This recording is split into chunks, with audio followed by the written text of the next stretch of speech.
कितने लोग जो हनुमान चालीसा पढ़ते हैं? किस चीज का वचन देती है हनुमान चालीसा? क्या बनाने का दावा करती है हनुमान चालीसा? कि अगर तुम हनुमान चालीसा पढ़ोगे तो तुम ये बन जाओगे। जो ये पढ़े, गारंटी है, जो ये पढ़े हनुमान चालीसा होए सिद्ध साखी गौरीसा। किसके जैसा? गौरीसा, भगवान शंकर जैसा, शंका विहीन। कौन है शिव? जिसके पास कोई द्वंद्व नहीं है, कोई शंका नहीं है। सोचो, वो खुद भक्त है राम के, और बनाएंगे क्या तुम्हें? शंकर जैसा। एक से एक तोप मिले मुझे हनुमान चालीसा पढ़ने वाले। बैठाया मैंने, बैठो। क्या नाम है जी? गोपी नाम है। कब से पढ़ रहे हो जी? 2-3 हजार बार पढ़ चुके। अरे बताओ क्या बनाने का वादा करती है? तुम आईएएस बनने की बात कर रहे हो, लेकिन पहली लाइन उसकी है गुरु चाहिए। कहानी गुरु से शुरू होगी, जो राम रसायन से तुम्हें परिचित करा दे और बनाए शंकर। कितनी बड़ी फॉर्मूले वाली किताब है वो।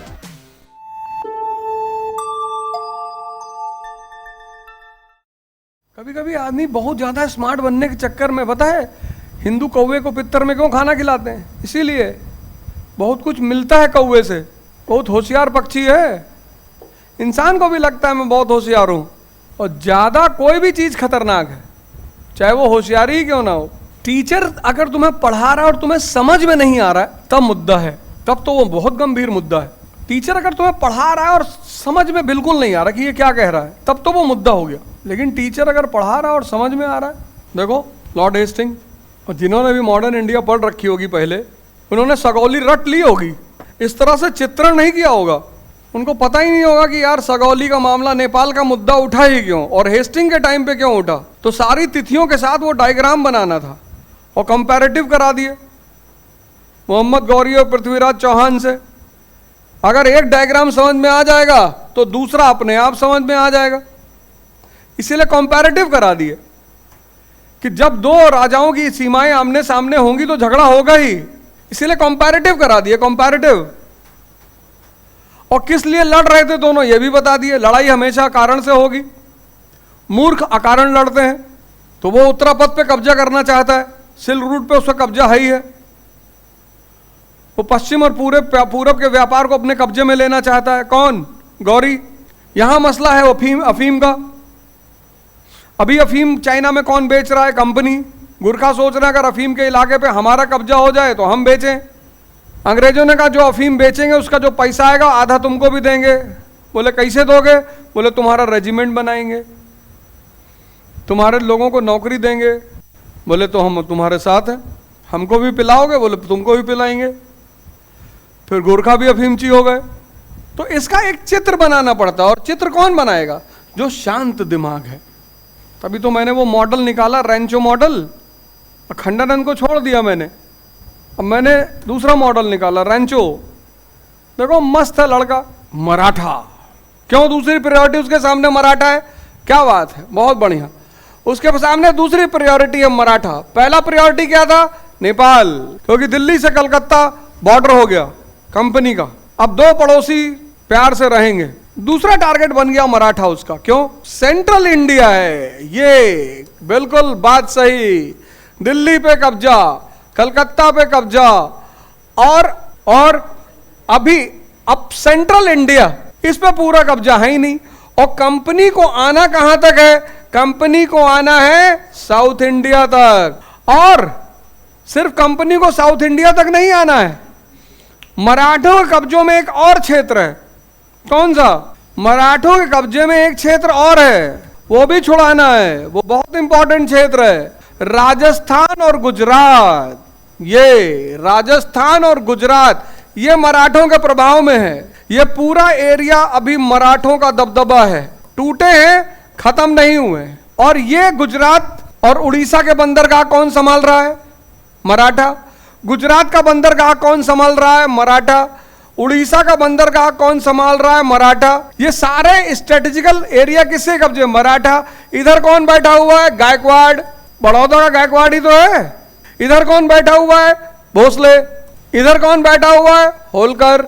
सिंधिया तो पूरी तरह कब्जे में है, सिंधिया तो पूरी तरह कब्जे में है। वैसे भी वेलेस्ली सिंधिया को कब्जे में करके ही गया है। 2 ट्रीटी बताई थी सिंधिया के साथ, एक सुरजी अर्जन गांव, एक देव गांव। पिछली बार पढ़ाया था जब, है ना। तो सिंधिया तो अंग्रेजों के कब्जे में है, वेलेस्ली करके गया है, लेकिन अभी होलकर अंग्रेजों के कब्जे में नहीं है, और ये सारा स्ट्रेटजिक इलाका मराठाओं के पास है। तो उसका दूसरा टारगेट बना Maratha, because all strategic areas of central India, western India and eastern India were under the control of Marathas. लिखो, ऑल स्ट्रेटेजिकल एरियाज, सामरिक, स्ट्रेटेजिकल ब्रैकेट में लिख लो, सामरिक महत्व के क्षेत्र, all strategical areas of central India, western India and eastern India were under the control of Marathas. अब पहला वॉर हुआ मराठों के साथ, फर्स्ट एंग्लो मराठा वॉर 1775 से 1782, friendship of 20 years, used by company, misused by Marathas. ये पढ़ चुके हैं हम। 20 साल की दोस्ती, जो पहला युद्ध हुआ था, फर्स्ट एंग्लो मराठा वॉर 1775 से 1782, ट्रीटी ऑफ सालबाई। तो 20 साल की दोस्ती मिली दोनों को। इस 20 साल की दोस्ती को यूज किया किसने? कंपनी ने, और मिसयूज किया मराठों ने। फिर दूसरा युद्ध हुआ, यह मैं समझा चुका हूं वेलेस्ली के चैप्टर में। दूसरा युद्ध, second Anglo Maratha war, second Anglo Maratha war 1802 से 1805। कौन से युद्ध से शुरुआत? हदपसर, याद है ना? हदपसर, बसीन, ट्रीटी ऑफ बसीन, और फिर ये राजपुर घाट, होलकर के साथ संधि खत्म। यहां पे मराठास वेर ब्रोकन, उनको तोड़ा गया था, खत्म नहीं किया गया था। Marathas were broken, shattered. Maratha शक्ति कमजोर हुई थी पर खत्म नहीं हुई थी। Second Anglo Maratha war. और अभी भी ऐसे रेखा चित्र बनाया करो हिस्ट्री में यार। देखो, हेस्टिंग को पढ़ना कितना आसान था। आचार्य रजनीश का एक स्टेटमेंट मेरे दिल में उतर गया, उनकी कई बातें मुझे उतर गई मेरे दिल में। एक तो एकदम उतर गया, वो आदमी कहता है कि मैं तुमको भगवान बनाने के चक्कर में पड़ा हूं और तुम भगवानों के चक्कर काट रहे हो। उसका सबसे फेमस स्टेटमेंट यही है कि मैं तुम्ही को भगवान बनाने के चक्कर में पड़ा हूं। एक बार ये सब तुम सीख गए तो यही पैटर्न तो पॉलिटी में लगाओगे, इकोनॉमी में लगाओगे, साइंस में लगाओगे। समझना होगा तो रेखा चित्र बनाओगे कि नहीं बनाओगे? फिर तो तुम्हारा विकास हो जाएगा। देखो, पूरा चित्र तुम्हारे सामने पड़ा है, इसमें कुछ रटना है, इसको देख के यहां सेव करना है। अब मराठाओं की सेना में एक लोकल ट्राइबल ग्रुप हुआ करता था जिसको बोलते थे पिंडारी। इसके ऊपर एक फिल्म भी बनी थी, बाहुबली। वीर वीर वीर वीर इसी के ऊपर बनी ही थी, पिंडारी। पिंडारी डेक्कन के एक ट्राइबल ग्रुप है जिनका, जैसे ट्राइबल कल्चर में कुछ ऐसी चीजें उनकी संस्कृति का हिस्सा हैं बहुत सारे ट्राइब में, जो हम लोगों को बड़ा विचित्र लगता है। जैसे बड़ी सारी ट्राइब हैं जहां औरतें, लड़कियां पुरुष को विदा करा कर ले आती। अब ये हमारे लिए बड़ी अजीब सी बात है, लेकिन अच्छी बात है, बहुत अच्छा करती हैं। हाँ, बहुत अच्छा है, ले जाओ, बर्तन वर्तन धुलवाओ, और तो कोई काम है नहीं। तुम मराठा क्षेत्र में जाओ, तुम मराठा क्षेत्र में, दक्कन के क्षेत्र में, महाराष्ट्र जाओ, सारा बिजनेस औरतों के हाथ में है। पुणे के बाजार में घूमो, सारा बिजनेस उनके हाथ में है, सारा बिजनेस वो खुद चलाती हैं। मुंबई, इसलिए तो मुंबई में औरतें बहुत सेफ हैं, क्योंकि सारा धंधा औरतों के हाथ में है वहां, सारा बिजनेस, चाहे वो सब्जी का बिजनेस हो, चाहे नॉनवेज का बिजनेस हो, कोई भी हो, सब उनके हाथ में है। और चूंकि इकोनॉमिक इंडिपेंडेंस है, इसलिए सती प्रथा वहां प्रवेश नहीं कर पाई। सती प्रथा, तुमने अगर एनसीईआरटी पढ़ी तो सबसे ज्यादा कहां प्रचलित है? उत्तर भारत में। औरत अगर आर्थिक रूप से स्वतंत्र नहीं है तो उसको गुलाम होने से कोई रोक नहीं सकता, और व्यक्ति तो गुलाम रहेगा ही, चाहे आदमी का रहे चाहे औरत का रहे। गुलामी उसकी किस्मत है। बहुत कम पुरुष इस जीवन में गुलामी से मुक्ति पाते हैं। शादी करना, जब शंकर जी के 2-3, जब भगवान शिव को समझ जाना तब करना। हनुमान चालीसा पढ़ने पर कितने लोग जो हनुमान चालीसा पढ़ते हैं? तुम नहीं पढ़ते आशुतोष? कितने, कब रोज पढ़ते हो? मतलब इतने जीवन में कितनी बार पढ़ चुके? तब पर भी अंदाजन बताओ कितना? तो अंदाजन 50 बार पढ़े, 1000। हनुमान चालीसा क्या बनाने का वचन देती है कि अगर तुम हनुमान चालीसा पढ़ोगे तो क्या बनोगे? कोई बोलेगा नहीं। किस चीज का वचन देती है हनुमान चालीसा कि अगर तुम हनुमान चालीसा पढ़ोगे तो तुम ये बन जाओगे? अरे यार, क्या बनाने का दावा करती है हनुमान चालीसा? देखो, 1000 बार पढ़े तुम, 1000 बार पढ़े। और कौन पढ़ रहा है इधर? क्या रोहित बनाने का दावा करती? अरे बनाना, क्या बनाएगी? तो मेरा सवाल सुनो, मैंने कहा क्या बनाने का दावा करती है हनुमान चालीसा? चुप रहो। हाँ बताओ, मेरा क्वेश्चन है क्या क्या क्या रूप देगी तुमको, क्या बनाएगी? कुछ बनाने का दावा करती है। हर लाइन, उसकी एक लाइन है जिसमें वो गारंटी देती है कि मैं तुमको ये बना दूंगी। राम, जो ये पढ़े हनुमान चालीसा होए सिद्ध साखी गौरीसा। भगवान शंकर, शंकर विहीन, शंका विहीन, जो ये पढ़े, गारंटी है, जो ये पढ़े हनुमान चालीसा होए सिद्ध साखी गौरीसा। किसके जैसा?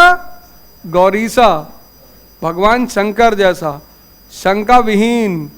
कौन है शिव? जिसके पास कोई द्वंद्व नहीं है, कोई शंका नहीं है। सोचो, वो खुद भक्त है राम के, और बनाएंगे क्या तुम्हें? शंकर जैसा। एक से एक तोप मिले मुझे हनुमान चालीसा पढ़ने वाले। बैठाया मैंने, बैठो। क्या नाम है जी? बबलू नाम है। कब से पढ़ रहे हो जी? 2-3 हजार बार पढ़ चुके। अरे बताओ क्या बनाने का वादा करती है? तुम आईएएस बनने की बात कर रहे हो, लेकिन पहली लाइन उसकी है गुरु चाहिए।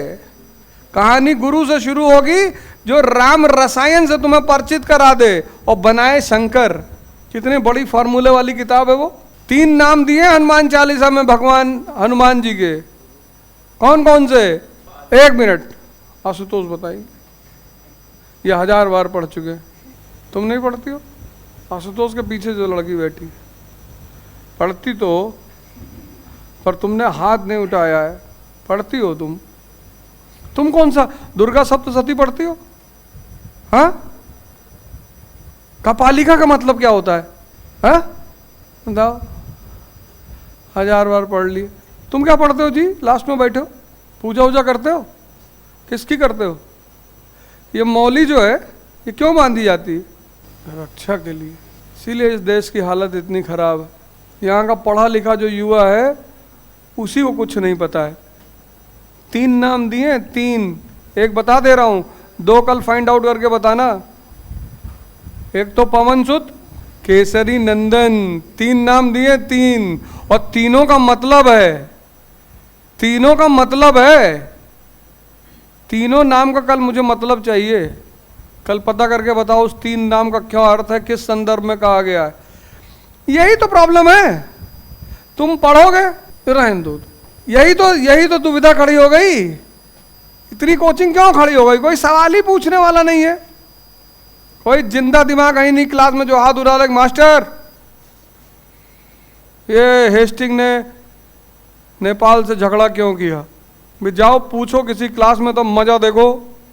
तुम्हारी ना फीस रिफंड कर दी जाए, जो बोलोगे हार जाएंगे। क्योंकि जितना मरा हुआ क्लास होगा उतना टीचर आसानी से पढ़ा ले जाएगा। बागी नहीं चाहिए, लेकिन बगावत धर्म है। जिसको बगावत करनी नहीं आती ना, वो मरा हुआ है। जीवन में और कुछ करो ना करो, बगावत जरूर करो, लेकिन गलत बगावत मत करो। जवानी और बगावत विहीन बगावत करेंगे। यही तो भगत सिंह कहते हैं कि मेरी कलम मुझको इतना समझती है कि मैं लिखता हूँ इश्क, लिख जाता है इनकलाब। कहते हैं वो कि मेरी पेन मुझको इतना समझती है कि मैं लिखता हूँ इश्क, वो लिख देती है इनकलाब।